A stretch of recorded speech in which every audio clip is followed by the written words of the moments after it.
Christianity. I'm now on chapter 12. The church began to follow itself, patterns after the Roman government. The Roman government was divided into bishoprics, actually into parishes, dioceses, and the empire. The head of the priest, the head of a local parish was the priest. Then at the head of a diocese was a bishop. Now later they added the office of archbishop and cardinal in there. But at first there were no archbishops, and the cardinal came later. And actually, initially, there was no pope. The popes began to assert themselves around the year 300 or 400. We debate on who the first pope was. Some say it was Pope Leo. Most persons say it was Pope Gregory the Great.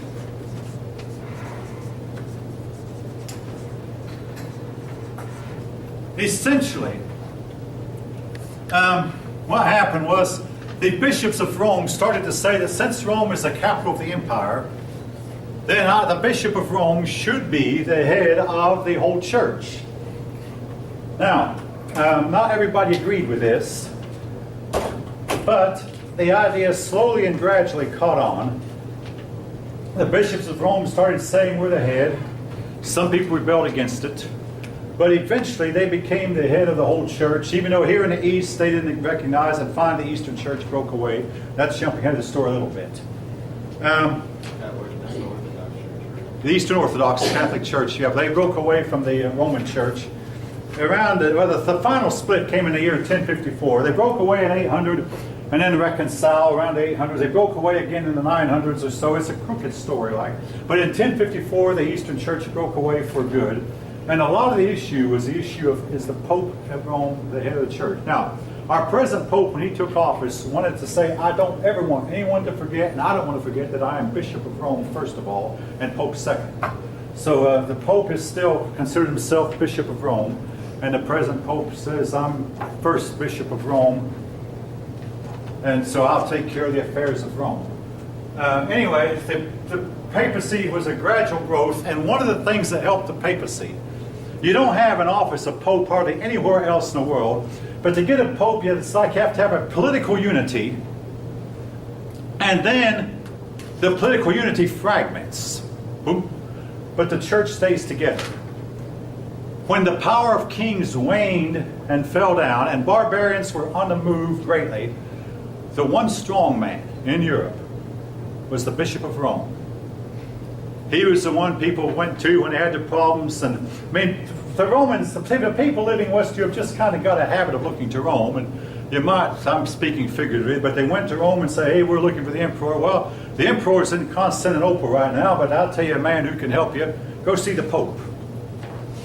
So the Pope he somewhat took the place of the empire. The church also took over some of the functions of the state. And the main one that the church still does is the function of marriage. At one time, to get married, a couple would go before a magistrate. They might hold a big party and have a wedding ceremony, but the magistrates would pronounce a man and wife. Well, when the political world declined, the church took over the function of marriage, and a person was considered married if a couple was considered married, if a priest said so. And this is still true. A lot of weddings, in fact, perhaps most weddings today, are still held in churches. And generally, to get married, you have to get a license from the state. But a lot of couples don't consider themselves married until they've had a wedding ceremony performed in a church. And they don't consider themselves married until the preacher says, I now pronounce you man and wife. Now, this practice may be waning somewhat, but it's still a strongly held view.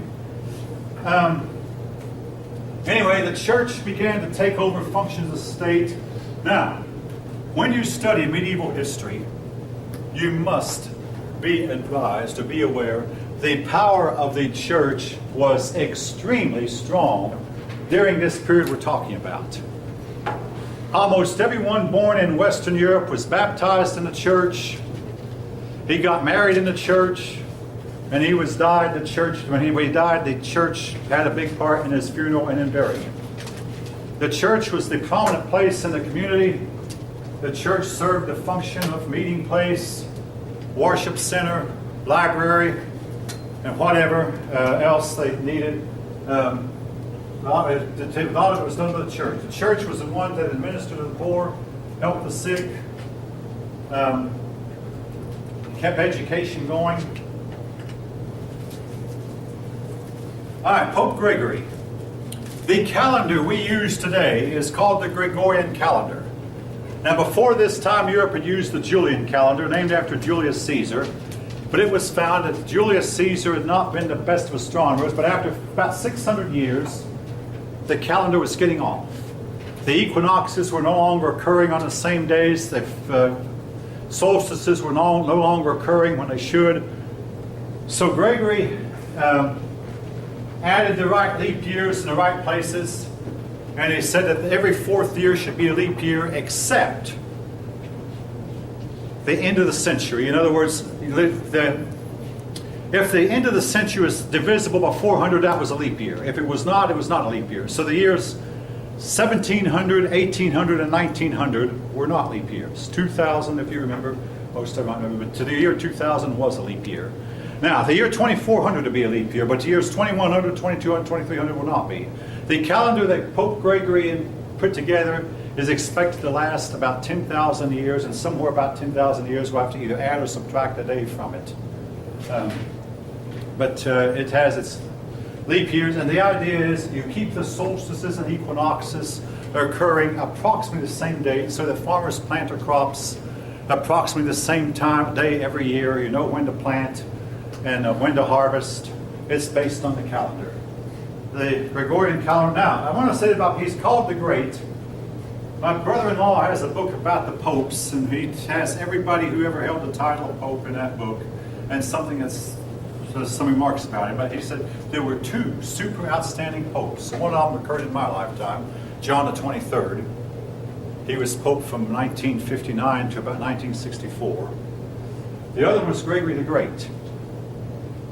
It has been said that if every pope would have been as good a man as Gregory the Great was, I mean, he was a man of charity, good works. He sent missionaries in, and these missionaries told to be humble and not be super lords over God's flock. He said if every pope had been as good as he was, there would have been no split between East and West. There would be no Orthodox Church today. There would be no Protestant Church. Everybody would still be Roman Catholic. But unfortunately, not every pope was as good as he was. And even the Catholics blame a lot of the problems they had on some of their own popes. The book I'm reading was written by a Catholic, and they say that the Pope in Martin Luther's day could have done a better job of handling Martin Luther, that Martin Luther had some genuine grievances that needed to be dealt with, and everybody knew it. And the Pope should have realized it and acquiesced, because they were on the wrong side of the issue at the time. But nevertheless, it didn't happen that way. Monasteries were set up. Now, the person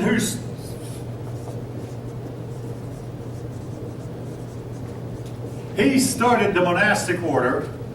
The idea behind the monastery was where people could get together who wanted to separate themselves from the world and be holy, and get together and perform charitable deeds and make long prayers, but separate themselves from the rest of the world, and later on supposedly earn merits that would benefit not only themselves but others, and help keep others out of purgatory.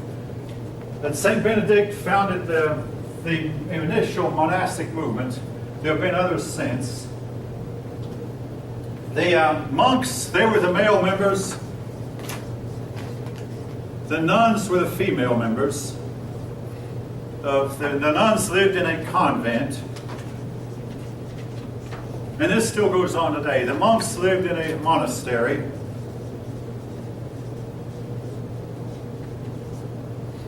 The monks were headed up by an abbot. The nuns were headed up by a mother superior.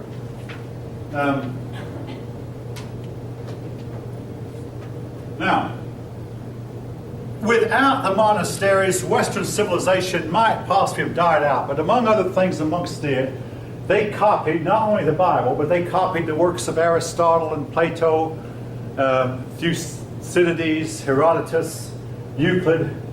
They spent a lot of their time taking the old manuscripts they'd get and copying them on new fresh paper and preserving these works for later generations, without which we would not have a lot of the history we have today. Monasteries served several purposes, among them as they served as hospitals, schools, places of charity, places where the people who were poor could find some refuge. The monks and nuns took a vow, and folk, and I'll always remember this because I missed it on a test. I thought, hey, it's obvious, I'll know it. If it had been a multiple choice test, I would have never have missed it, but it was a fill-in-the-blank test, and I guess one reason I'm partial toward multiple choice tests. But the vows they took, 3 things: poverty, chastity, and obedience.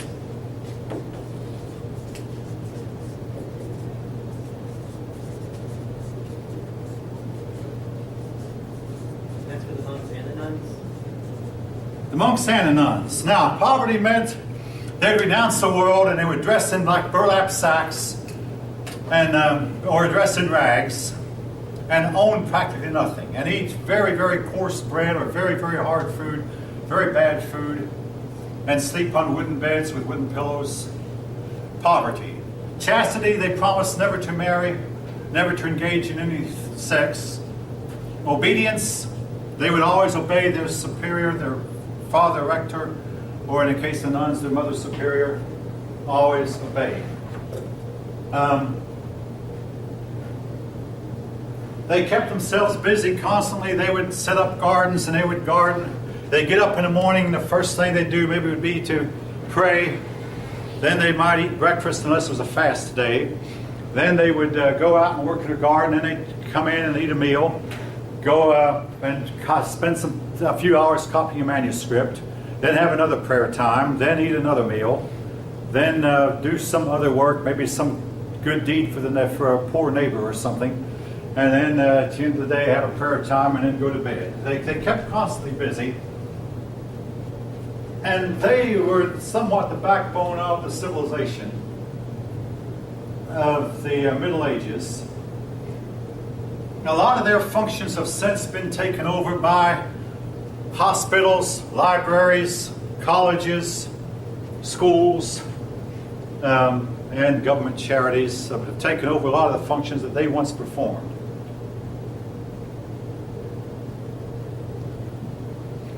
You don't have as many monasteries now as you once did, or as many convents as you once had. But anyway, they were a big part of the life of the Middle Ages. All right. This takes us up to the Carolingian dynasty.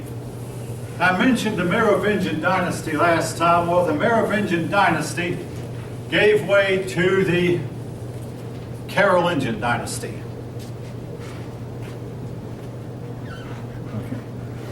I'm trying to use that thing without a power supply. I'll see how it would work. All right, Carolingian. Named after Charles Martel. I have mentioned him once before. Anybody recall what he did? He was the one who led the army that defeated the Muslims at the Battle of Tours. Charles Martel. He was the mayor of the palace. No, he was not king. He was like the prime minister, but because the Merovingian kings were so sickly and so weak, and they only lived about 20-some years, I told you how they were inbred. They married cousins. And after a few generations of this, they became really, really weak, sickly men. Anyway, Charles Martel had a son named Pepin. Pepin went to the Pope, he wrote a letter to the Pope and said, I feel like I should be king because the Merovingian kings are so worthless. The Pope wrote back, take over, in effect. I'm paraphrasing. So the people raised Pepin on his shield. He was called Pepin the Short because he was a little man. They raised him up on their shield and proclaimed him king and sent the Merovingian king into a monastery. Pepin the Short. The word Martel means hammer. He's sometimes called Charles the Hammer. Pepin the Short. Pepin the Short was the father of Charles the Great. We know of him as Charlemagne. Charlemagne was the most powerful king France ever had. He had, in his lifetime, he undertook 54 military campaigns. He governed his country from horseback. He was always on the move, and he would surround himself by his, of course, by his army and his nobility, but he would appoint counts. In other words, he started the office of count, and that's where we get to our word county. He'd tell a man whom he liked and who seemed to be a good, capable man, you go and take the county of Anjou, Count of Anjou, and you go take the county of Champagne, you go take the county of Normandy, and you take the county of Brittany. So he'd assign each of these people to a certain, and he ruled through the counts. Now he learned that even though he himself could neither read nor write, but he learned that his orders, by the time he gave his orders to a horseman, and this horseman went to the other noble, what the noble heard and what Charlemagne intended would all be something different. So he set up a school that was only for the nobles, said every child of a nobleman should learn how to read so that I can give written orders. And if you ever work at a big factory, and most of you probably never will, they have what's called an ANVO. The word ANVO means accept no verbal orders. In other words, only accept the orders that are written. And every document, every job we did at Lockheed had to have some paperwork to it. In other words, you do this job according to this set of standards, this set of paperwork. We had to have paperwork. Now, granted, after a while we memorized our job, and a lot of us would do it without the paperwork. But we were supposed to do it according to sets. We did it according to the paperwork, but like I say, oftentimes we discard the paperwork because, hey, we knew how to do it, or thought we did. There's a story going around that when Lockheed decided to outsource most of its work, it was found that they'd outsource the work, and the people they'd outsource to would do the work according to paperwork. It was found that the paperwork was wrong. What was happening was you'd have this part that was supposed to fit against this one. Well, after a while, the people making this part curved it a little bit differently, so the people down the street making it would curve it to their specifications. Then when Lockheed outsourced work, they'd outsource this part to this place and that part to that, and get together, and it wouldn't fit. So Lockheed's engineers had to go through and rewrite all of our specs to make sure that every part fit. Just something I thought I'd throw in a little bit, but the idea was you make the parts according to specifications, according to paperwork. Charlemagne realized the value of this, so he set up schools, but his schools were only for the nobles. But it was the first known attempt in Europe in hundreds of years to educate at least a certain amount of people. Charlemagne did not spend much time at his palace, but his government system was, to say the least, very inefficient. And it called for military campaigns. This year he'd go out and try to suppress the Saxons. The next year it was the Jews. Then the next year it was the Saxons again. He conducted some 30 campaigns against Saxons. And I once read the Cambridge history where they gave a detailed account of each of his campaigns. I mean, and what he did, and I got to thinking, hey, was it worth all the fighting? I said that to a female classmate at UT. She said, oh, you're taking away all their fun. But somehow they thought fighting was a lot of fun, whatever. Anyway, be that as it may. Now, Charlemagne is also remembered for something that's become important later. In the year 800, on Christmas Day, the Pope crowned him Roman Emperor to the Romans. It was the first time a Frankish king or any kind of Germanic king had been crowned Roman Emperor. And it said, now he's Emperor of the West, just like you, man in Constantinople was Emperor of the East. Charlemagne is now Roman Emperor. This was the beginning of the title of Holy Roman Empire that was to last 1,000 years in Europe. Now, the Holy Roman Empire never became very powerful. It was neither holy, nor was it Roman, nor was it an empire, but it was, you'll see this word Holy Roman Empire if you study European history all down through time. It was not a hereditary title. In fact, they almost made sure they never gave that title to the son of the, when the father died, the Holy Roman Emperor died, the electors would meet and pick a man to be the next Roman Emperor. And then when he died, they'd meet and pick a man. There was never a hereditary title. They never passed it from father to son. The idea was, we're going to make sure that only a good man gets it. But it was finally abolished, the title of Holy Roman Empire was finally abolished by Napoleon in the year 1802, 1,002 years after Charlemagne was initially crowned. Emperor of the Romans, they called him. We'll talk more about the Holy Roman Empire, or Holy Roman Emperors also later. He began an intellectual revival in Europe. And again, something your book doesn't mention, I'll throw in. At a time period when most men were completely reckless in eating and drinking, he was temperate in both. He only ate moderately and he drank sparingly, a little bit, and hardly ever to the point of excess. And again, this is to his credit. But he left an empire that was almost impossible to govern. Now, the French had a little bit of a problem in dividing up their kingdoms. When the king died, he would divide his throne equally among all of his sons. Well, Charlemagne only had one son, so the kingdom stayed together, but his son had 3 sons, so that meant Charlemagne had 3 grandsons.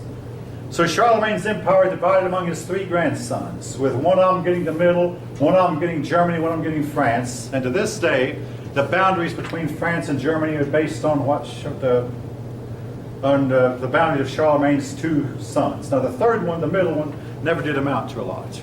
I mean, the middle one included Italy and Switzerland and this alpine region here, and it crumbled. Now what inevitably happened was, suppose the man had 3 sons, and each of those sons had 3 more sons. Each of those sons had 3 more sons. After a while, there would be too many kings.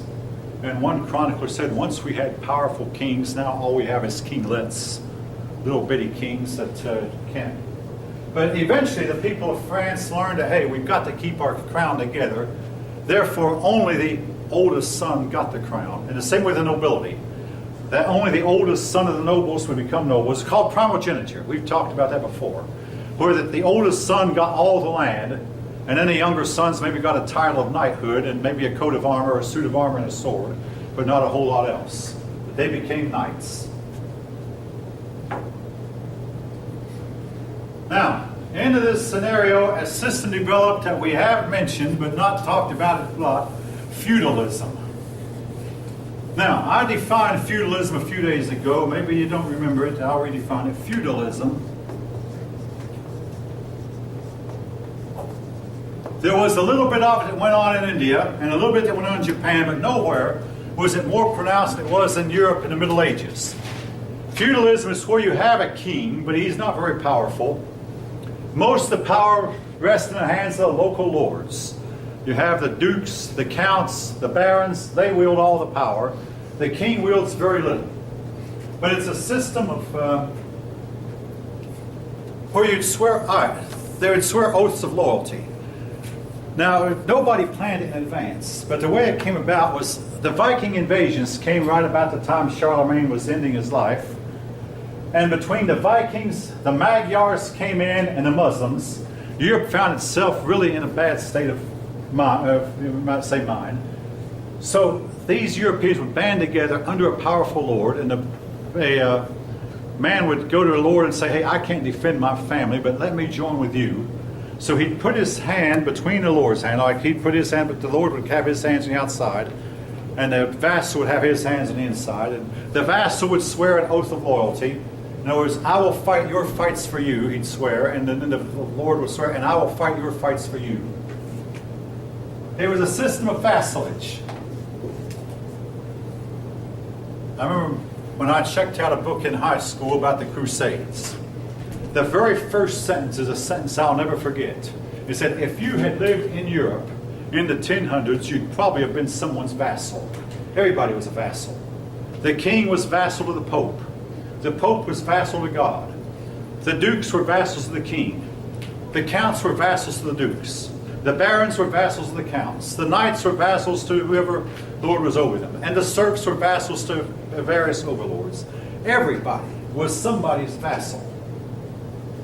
And the word vassal again means you subordinate yourself to a man and he decrees to protect you.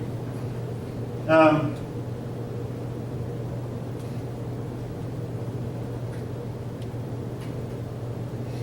right.